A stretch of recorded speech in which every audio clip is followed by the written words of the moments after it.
Did you know that the moment of death offers the greatest opportunity for enlightenment?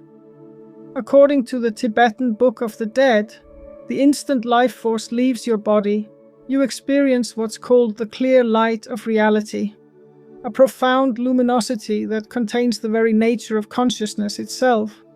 Most of us, unprepared for this moment, miss our chance at liberation. This video isn't just about death, it's about how to live. The ancient Bardo teachings reveal that the same consciousness patterns we experience at death also happen during everyday transitions in our lives. Whether it's falling asleep, ending a relationship, or simply moving between emotional states, you're constantly practicing for your final transition. I'll show you how understanding these Bardos can transform your approach to change, loss, and uncertainty while you're still alive. Life before understanding the Bardo. Imagine living with a constant low-level fear of death, that nagging uncertainty about what comes next. This is how most people experience life without the wisdom of the Bardo teachings. You might not think about it every day, but it's there, lurking in the background. It shows up when you avoid hospitals because they remind you of mortality, or when you put off writing a will because it feels too final. Even small things, like hesitating to take risks or clinging to relationships that no longer serve you, can stem from this underlying anxiety. Psychological studies show that death anxiety correlates with decreased life satisfaction. People who fear death often struggle to embrace change, viewing it as a reminder of impermanence rather than an opportunity for growth. This fear can manifest in unexpected ways. Midlife crises triggered by the sudden awareness of time passing, or the refusal to discuss end-of-life plans, leaving families unprepared when the inevitable happens. The more we avoid thinking about death, the more power it holds over our daily decisions. Consider how many people delay important conversations about their wishes for medical care or funeral arrangements. Studies indicate that most of the population hasn't engaged in end-of-life planning. This isn't just about paperwork, it's about the emotional toll of avoidance. When death is treated as a taboo, it creates unnecessary stress for both individuals and their loved ones. The reluctance to face mortality doesn't make it go away. It just means we're less prepared when the time comes. Now imagine a different approach. Instead of fearing death, what if we could approach it with curiosity and even a sense of possibility? The Tibetan Book of the Dead offers a perspective that transforms fear into understanding. It presents death as a transition, a journey through different states of consciousness. This is a practical framework that changes how we live right now. The Bardo teachings reveal that the same patterns we experience at death also occur in daily life. Every time you fall asleep, you enter a mini Bardo, a transitional state between waking and dreaming. Every emotional shift, every major life change is a kind of rehearsal for the final transition. The more aware you become of these moments, the less frightening they feel. Instead of resisting change, you learn to navigate it with clarity. But here comes the shift.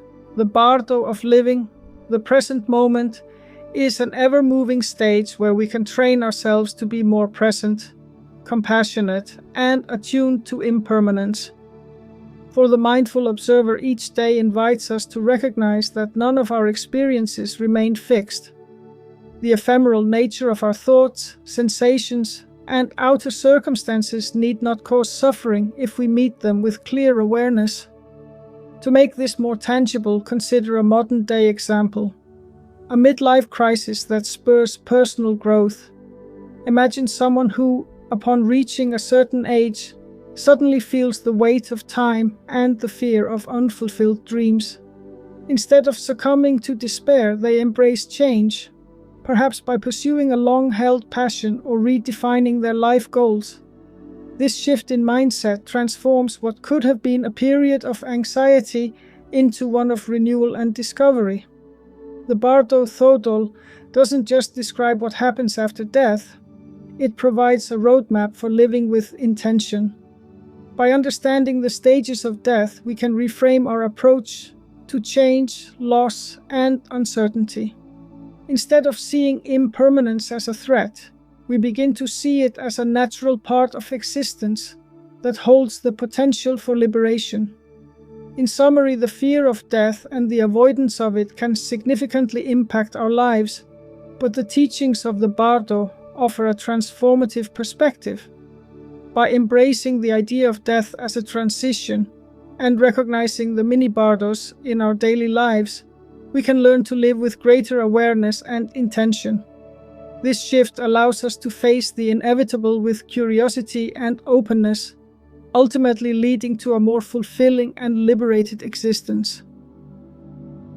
The Three Bardos, a map of consciousness. Here's where it gets interesting. The Bardo Thödol breaks down the death process into three distinct phases of consciousness. Most people assume death is a single event, a final moment where everything stops. But Tibetan wisdom reveals it's a multi-stage journey, each phase offering challenges and opportunities. These stages, called Bardos, are transitional states where consciousness moves from one experience to another. They occur not only at death, but also in smaller ways throughout life, like when you fall asleep or wake up or shift between emotional states. Understanding these stages changes how you view both life and death.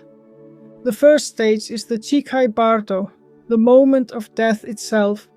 At this instant, the soul encounters the clear light of pure awareness. This is described as a blinding flash of consciousness, the truest reality one can experience. If the dying person recognizes this light as their own essence, they can achieve liberation right then, breaking free from the cycle of rebirth. But this opportunity is fleeting. Most people, unprepared for such an intense experience, mistake it for nothingness or get overwhelmed by it. Instead of recognizing it as their own mind, they turn away, and the journey continues into the next Bardo. Modern near-death experiences often echo this description. People who've been clinically dead and revived sometimes report encountering a brilliant light accompanied by a sense of profound peace and understanding. Neuroscience suggests that as the brain shuts down, certain neural pathways quiet, while others become hyperactive, potentially creating this experience. The Bardo Thödol, however, claims this light is the fundamental nature of reality itself. The difference between liberation and continuing the cycle comes down to recognition. After the Chikai Bardo comes the Chonyit Bardo, the stage of visions. Here, consciousness is no longer tied to the body. The mind begins projecting its contents outward. These projections take the form of deities, some peaceful, others terrifying. The peaceful ones represent enlightened aspects of the mind, like wisdom and compassion. The wrathful ones embody unresolved fears, anger, or attachments. The text is clear. These aren't external beings. They're reflections of the psyche, manifestations of what the individual carried in life.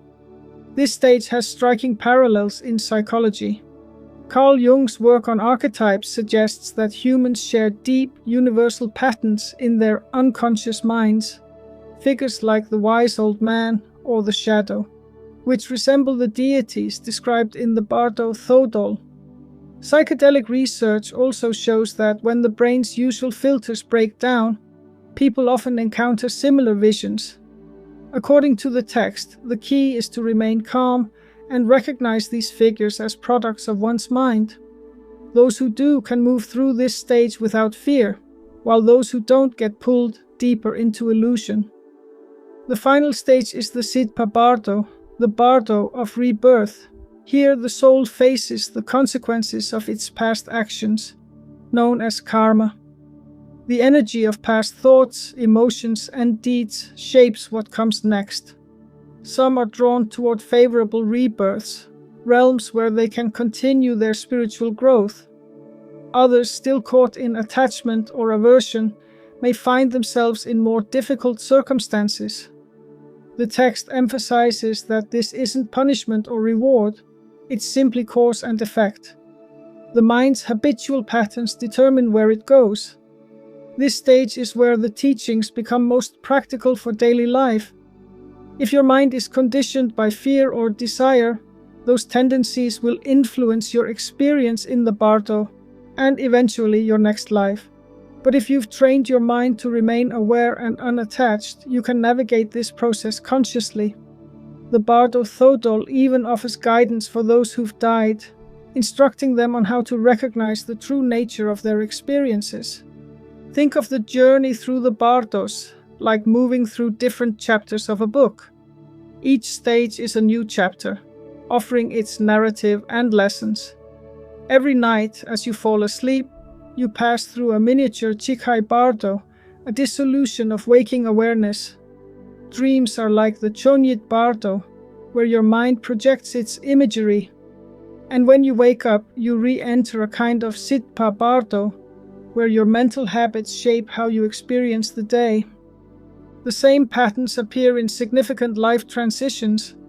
Ending a relationship, losing a job, or facing any significant change can trigger similar phases. The shock of loss, Chikai, the emotional turmoil that follows, Chonyit, and finally the way you rebuild your life, Sitpa. The more you understand these stages, the less you fear them. Instead of resisting change, you learn to move through it with clarity. The crucial moment, recognizing the clear light. Picture this. At the exact moment of death, you're enveloped by a dazzling white light, the purest expression of your consciousness.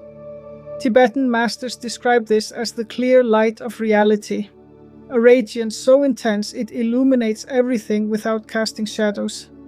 This light is the fundamental nature of the mind itself, unobscured by thoughts, emotions, or the filters of ordinary perception. In this moment, the boundary between self and universe dissolves. You are the light, and the light is you. Most people unprepared for this experience fail to recognize it. The intensity can be overwhelming, causing the mind to recoil. Some mistake it for nothingness, a void to be feared.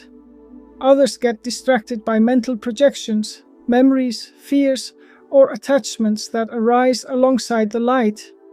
Bardo Thödol explains this is the critical juncture in which liberation is possible. If you recognize the light as your own nature, you merge with it and break free from the cycle of rebirth. If not, the journey continues into the next Bardo. For the untrained, encountering this light can feel like arriving in a foreign land without a map. Everything is unfamiliar, and the instinct is to panic. But for those who've practiced, the light is a homecoming. They've encountered glimpses of it during deep meditation, moments when the usual chatter of the mind falls away, and there's only pure awareness. These practitioners learn to rest in that awareness, making it familiar. When death comes, they don't resist. Modern neuroscience offers intriguing parallels. Studies on end-of-life brain activity show surges in gamma waves, the fastest brainwave frequencies, associated with heightened states of consciousness. Some researchers speculate that as the brain shuts down, these waves might create experiences of bright light or transcendent unity. But the Tibetan view goes further. It claims the light isn't produced by the brain, but revealed as the mind's obscurations fade. The brain's activity might be a final filter, and its shutdown allows the light to emerge clearly. The Bardo Thödol emphasizes that the mind's most fundamental state is inherently luminous, pure, and unclouded by dualistic thinking. This luminosity dawns vividly at pivotal junctures in the dying process, offering a glimpse of reality unfiltered by the usual habits and narratives. For someone who has contemplated these teachings, meditated and grown used to the idea that the mind is as vast as the sky, the moment of death can be met with awe rather than panic.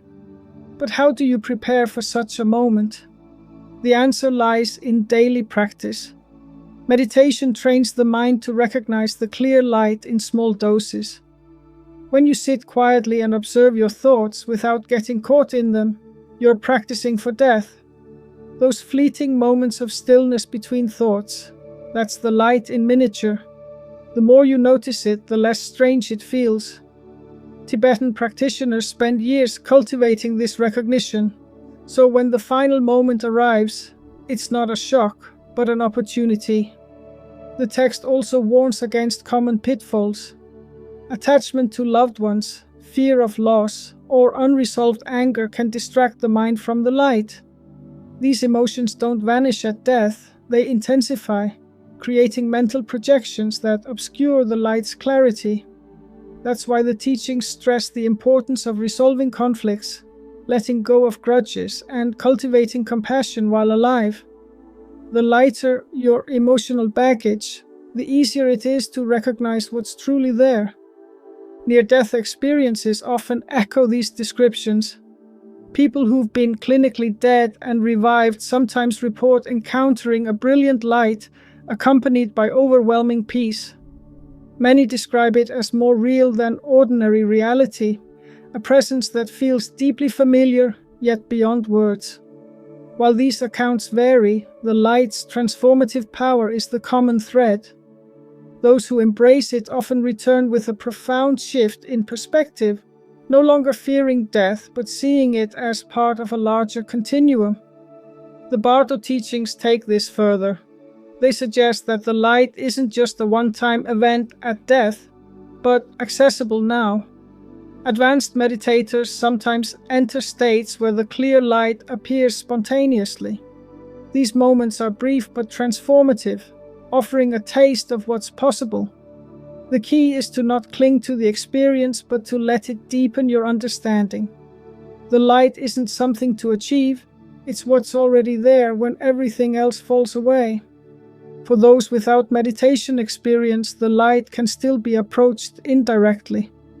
Pay attention to transitions in your daily life, the moment before falling asleep, the instant of waking, or even the pause between breaths.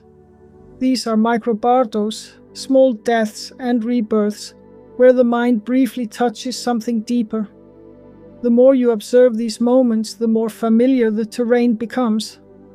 The Bardo Thödol offers guidance for the dying, instructing them to let go of fear and merge with the light. But its real power lies in how it reframes life. If every day contains moments where the clear light flickers through, then death isn't an end, but the culmination of a process you've been rehearsing all along.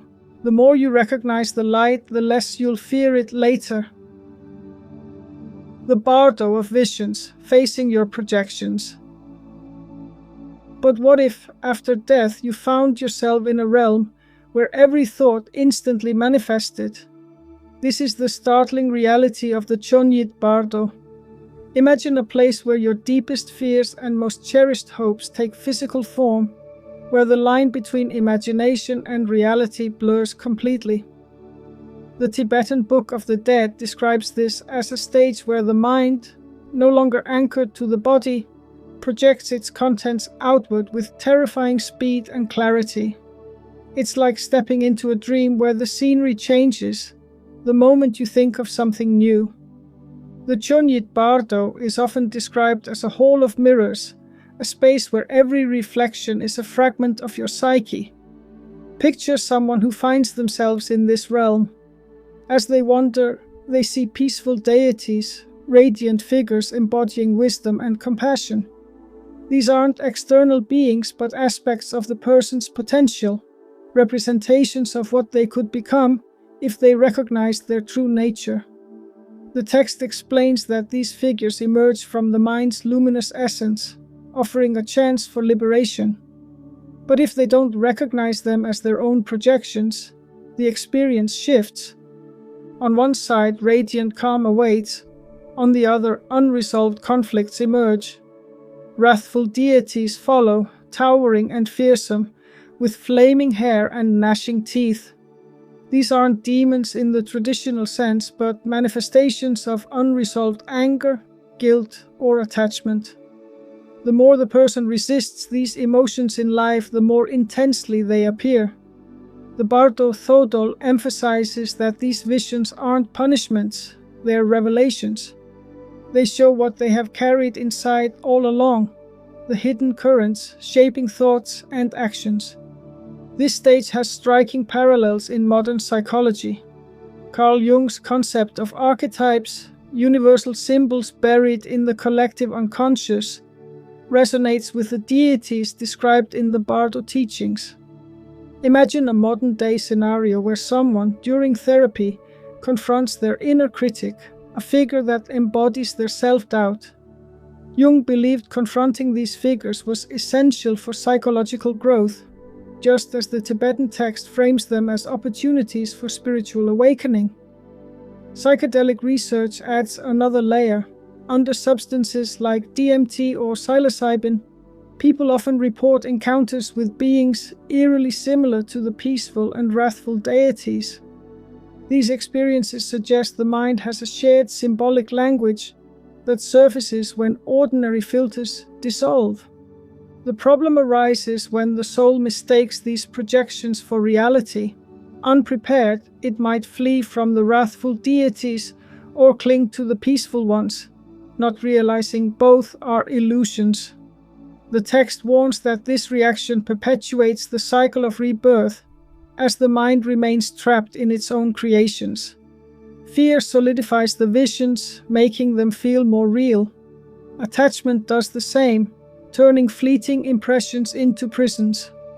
The key is to recognize them as mental phenomena, vivid, perhaps overwhelming, but ultimately empty of inherent existence. So how do you navigate this hall of mirrors? The Bardo Thödol offers specific instructions for the deceased, urging them to remember that everything they see is their mind. But the real preparation happens in life. Mindfulness practices train you to observe thoughts without getting swept away by them. Meditation teaches you to notice emotions as they arise without labeling them as good or bad. This skill becomes crucial in the Chonyit Bardo, where the same mental habits determine whether you spiral into confusion or see through the illusions. The text also highlights the importance of familiarity. Just as you might practice a route before driving it at night, you can familiarize yourself with the terrain of the mind. Advanced meditators sometimes encounter these deities in deep states of concentration, not as external beings but as expressions of consciousness. These experiences, while rare, demystify the process. When death comes, the visions aren't entirely foreign, they're variations on what you've already glimpsed. For those without meditation experience, the teachings still apply. Daily life is full of mini bardos, moments when projections take hold. Consider how anger can distort your perception of someone's actions, or how desire can make an object seem more important than it is. These are smaller versions of the Chonyit Bardos dynamics. The more you catch yourself in these patterns, the less power they have over you. Over time, you develop a reflex to question appearances, asking, is this real or is it my mind's interpretation? The Bardo Thödol suggests that the mind's fundamental nature is pure awareness, untouched by the content that flows through it. The peaceful deities represent this clarity, while the wrathful ones symbolize the distortions created by ignorance. Both are temporary, like waves on the ocean's surface. The ocean itself remains unchanged.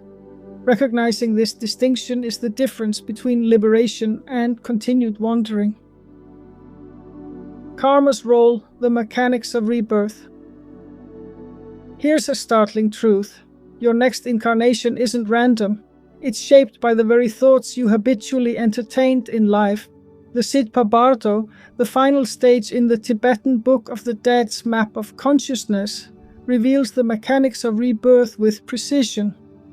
Most people assume reincarnation is like rolling cosmic dice, a mysterious process governed by unseen forces. But Tibetan teachings paint a different picture.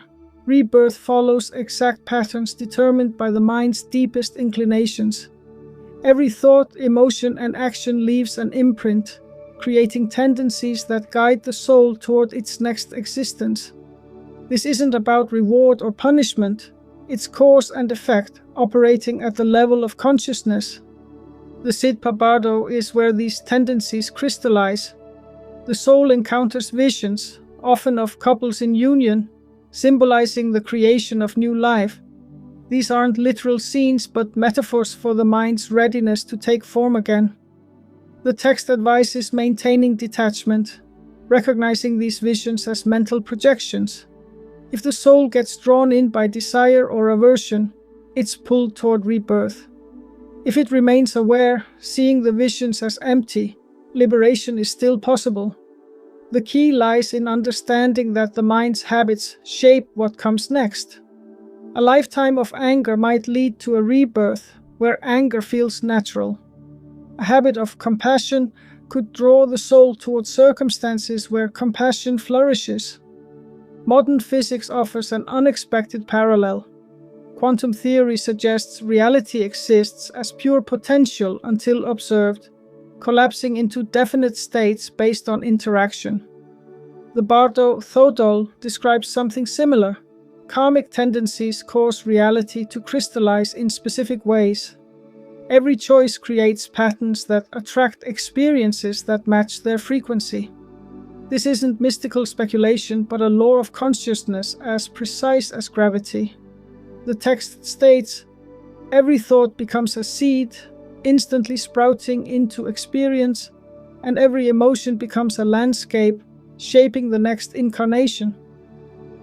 The process isn't passive. You aren't a leaf blown by karmic winds, but an active participant in your trajectory. The Siddha Bardo reveals how deeply interconnected life and death truly are. The cycle of rebirth isn't a series of disconnected events, but a continuous expression of your choices and perceptions. The text emphasizes that every moment of awareness in the current life is an opportunity to reshape karmic tendencies. Every act of kindness creates patterns of positivity. Every moment of mindfulness strengthens the ability to remain aware during transitions. Every insight into the nature of the mind plants seeds for future liberation. Consider how this plays out in daily life. When you react to stress with patience, you're conditioning the mind to respond that way in the future, both in this life and beyond.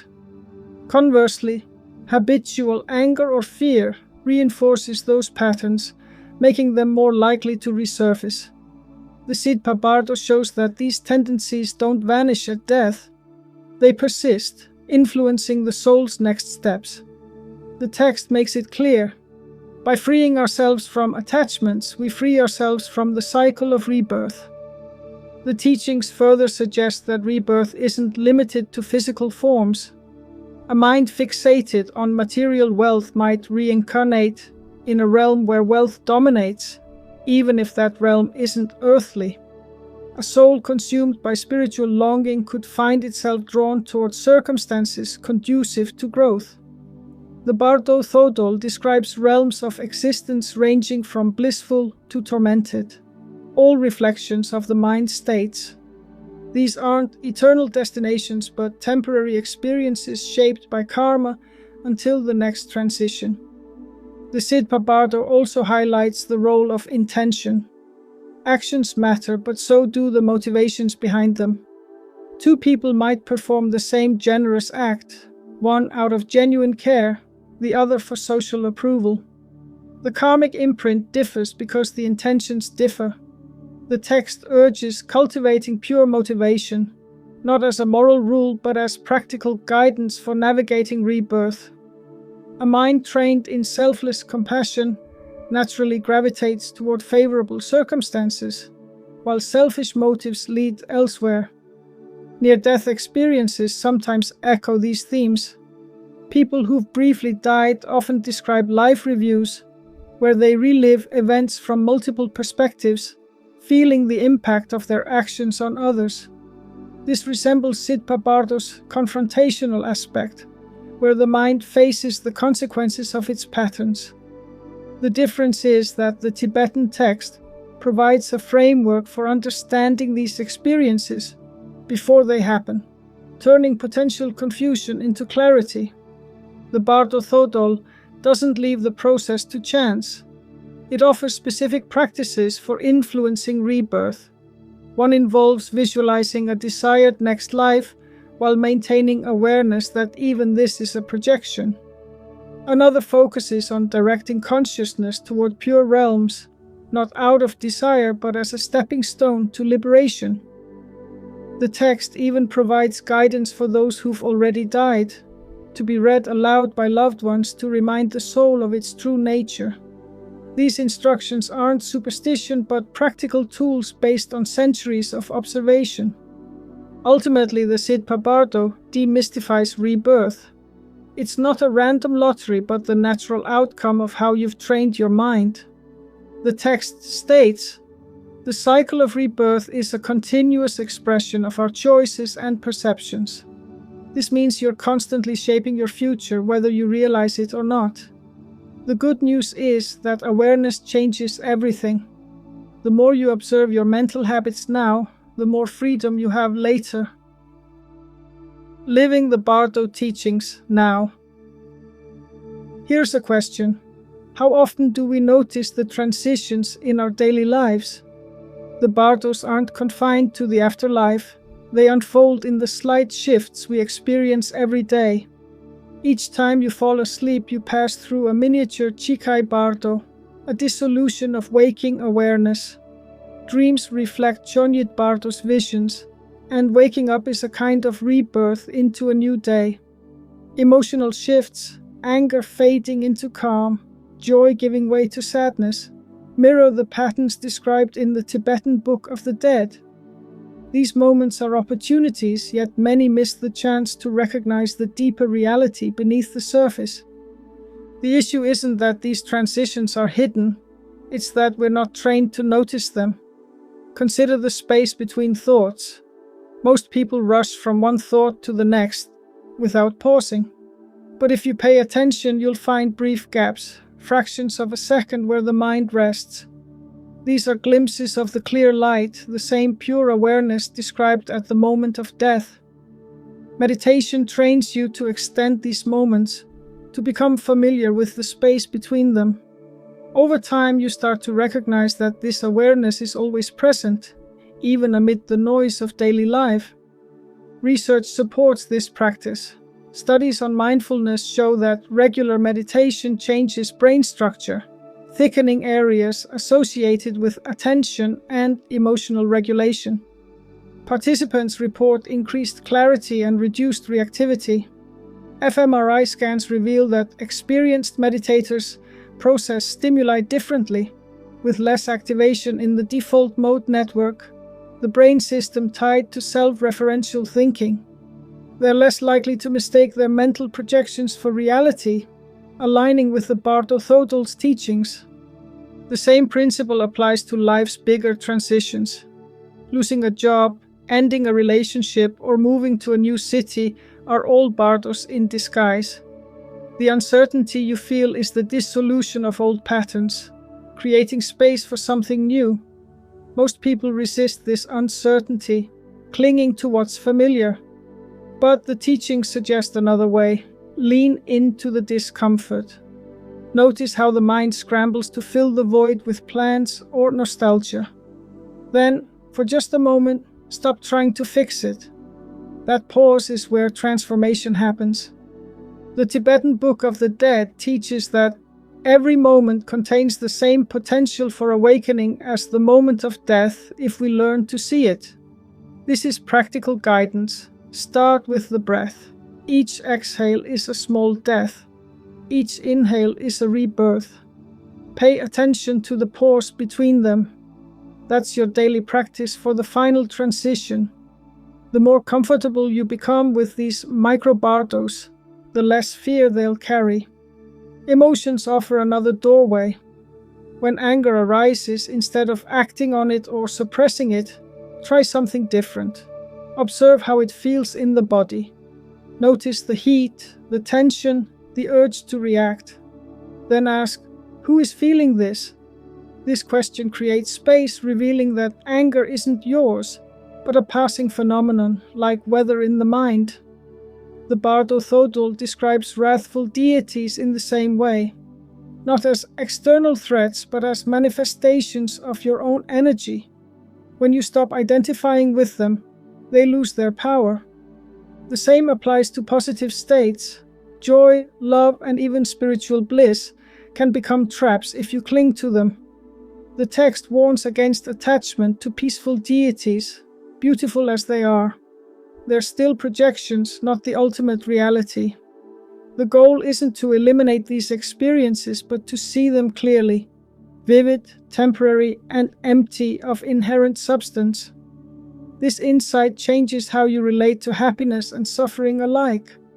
Neither defines you, both are passing scenes in a larger play.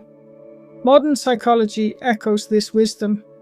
Cognitive behavioral therapy shows how thoughts shape emotions, which in turn drive behavior. The Tibetan model goes further, suggesting these patterns don't just affect your current life but ripple into future ones. Every time you break a negative cycle, choosing patience over anger, you're altering your karmic trajectory. The Sidpa Bardo makes this explicit. Habits cultivated now determine the conditions of rebirth. But you don't have to believe in reincarnation to benefit. The practice works in the present. Change becomes less threatening when you start seeing life as a series of Bardos. Loss still hurts, but it doesn't devastate. Uncertainty feels more like potential than danger. You begin to recognize that the same awareness behind your thoughts is also there in the gaps, steady, unchanging, and free. The Tibetan Book of the Dead offers a radical invitation to live with the same intensity and awareness that one brings to their final moments. This isn't about morbidity, it's about vitality. When you stop fearing endings, you start living more fully. Relationships deepen because you're not clinging. Work becomes more meaningful because you're not attached to outcomes. Even ordinary moments, a sip of tea, a bird's song, feel richer because you're present for them. The Tibetan Book of the Dead isn't just about death, it's a mirror for understanding consciousness. Every moment holds the same potential for awakening as the final transition, if you learn to recognize it. Start by noticing the small endings in your day, the pause between breaths, the gap between thoughts. These are your practice grounds. When you observe them without clinging, you're preparing for life's bigger changes, and the greatest one of all. The teachings show that liberation isn't reserved for the afterlife. It's now available to you in terms of how you meet each transition, each uncertainty, and each fleeting moment of awareness.